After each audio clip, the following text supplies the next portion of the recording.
Hello guys! Welcome back sa aking YouTube channel. I'm your board exam buddy, Engineer Prince Ian F. Cruz. For this video, magsasolve tayo ng supplementary problems sa electrical engineering. Sa ngayon, ito muna yung format ng uploads natin. Random problem solving muna. Kasi hindi pa ako makapag-dedicate ng time para gumawa ng full playlist. So kung meron kayong past board exam questions, kahit objective type, na gusto nyong ipasolve, feel free to comment na lang sa baba. Lalo na't palapit na yung board exam this April, gusto kong makatulong sa inyo by focusing more on problem solvings. An impedance coil takes 25 amperes when connected across 220 volts, 25 hertz mains, and 5.4 amperes from a 110 volts, 60 hertz mains. What is the inductance? Okay? For this problem, we are given an impedance coil. Meaning, yung coil na to, it consists of both resistance R and inductance L.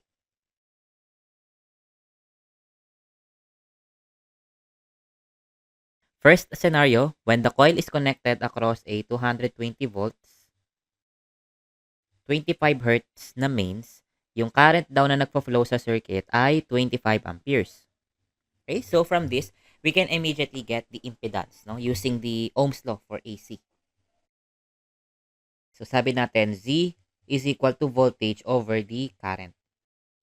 Okay, so Z is equal to 220 over 25. 220 over 25.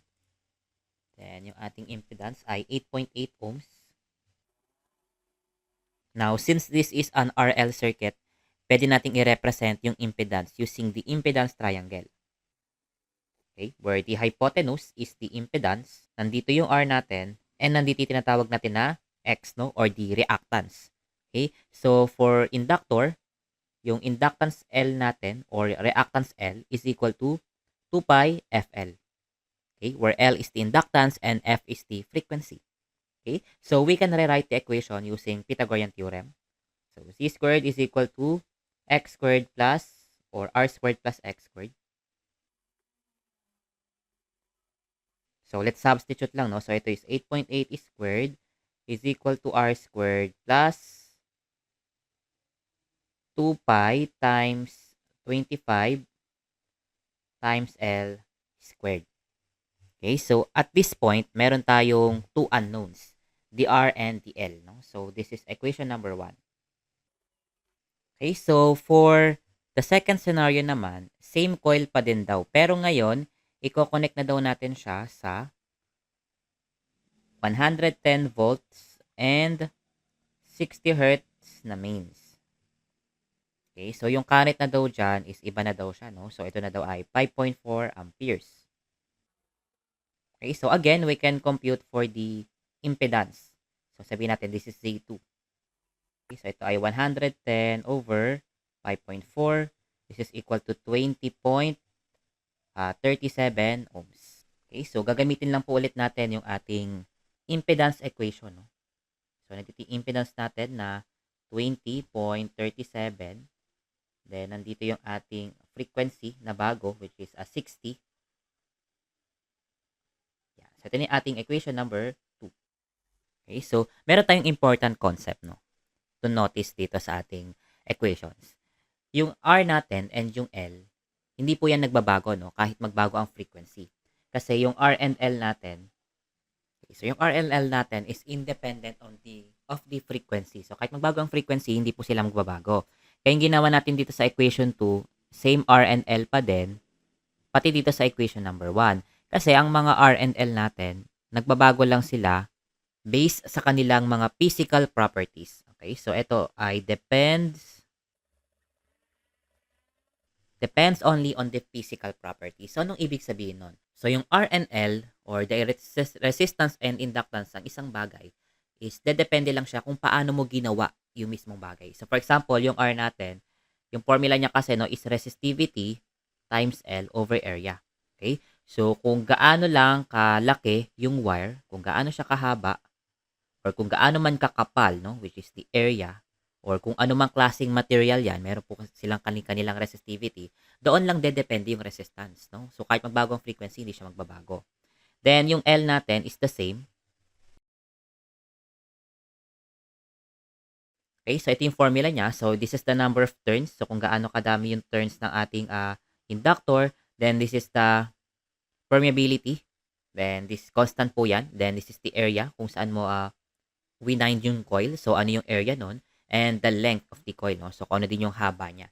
So doon din depende yung L. No? So kung hindi mo to babaguhin, yung mismong physical na pagkakagawa ng ating resistor or ng coil natin na nasa problem, hindi po magbabago yung R and L nila. Okay? So, balikan po natin yung ating two equations. Meron tayong dalawa. So, this is the equation number 1 and this is the equation number 2. So, yung pag-solve ng R and L natin dito, so, kanya-kanya na po tayo ng diskarte dito, no? So, paano sinosolve yung algebra? So, ako, ang gagawin ko dito, no? So, distribute ko muna yung square. And ganun din dito sa kabila. Okay, then i-mode 5 ko siya sa calc, no? So, mode 5. Okay, so meron tayong two equations doon, two equations unknown. So, eto gagawin kong x, yung buong r squared. Then, yung buong l squared, gagawin ko siyang y. Okay, so ganun din dito.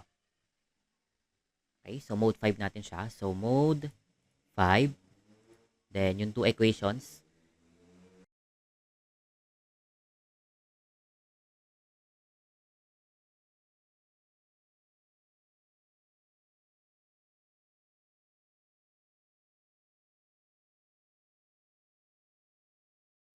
Okay, so meron na tayong x and y.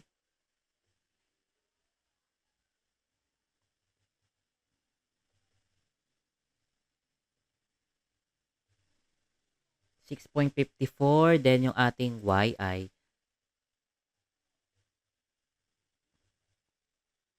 2.874 times 10 raised to negative 3. Pero tandaan po natin na yung x and y natin is pinaloob nyo dyan yung r squared and yung l squared. Okay?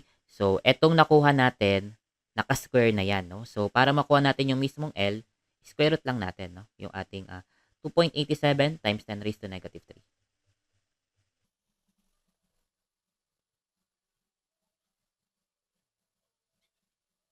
Okay, so yung answer natin ay 0.054 henries. Okay, so yung answer natin ay letter C. Okay guys, thank you so much for watching. Don't forget to like and subscribe and comment down below kung anong topics or problems yung gusto nyo i-discuss ko sa mga susunod na videos. So good luck sa review nyo guys and see you on the next video.